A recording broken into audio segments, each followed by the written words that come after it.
Hello friend, here is 2018 Toyota Prius Prime. That phone charger is broken. We need to replace it. How do we replace it? It's simple but it's a little tricky. Oh, I already removed it, but let me show you guys how to remove that, how to get there. Here is the old one. Is already been removed. That's the broken one. And here is the one we're supposed to replace with this.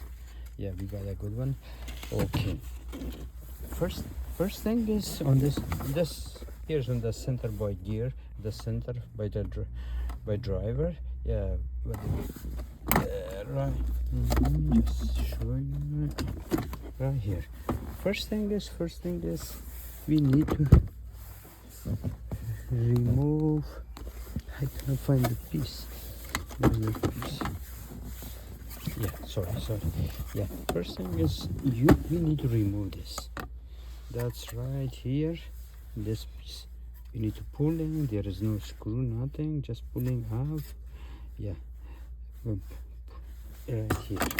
Yeah, right here. When you remove that one, is rest of it easy. Just pulling out, coming out. There is no screw, nothing. Here, as you see on the side is all these things. What we call the clip. What they call. You see all these things? Yeah, coming out. And after that, we're gonna put the new one right here. Replace it with other ones. It's not that difficult. The same way we put it back. Thank you for watching. Please subscribe my channel for more good videos. Thank you for watching.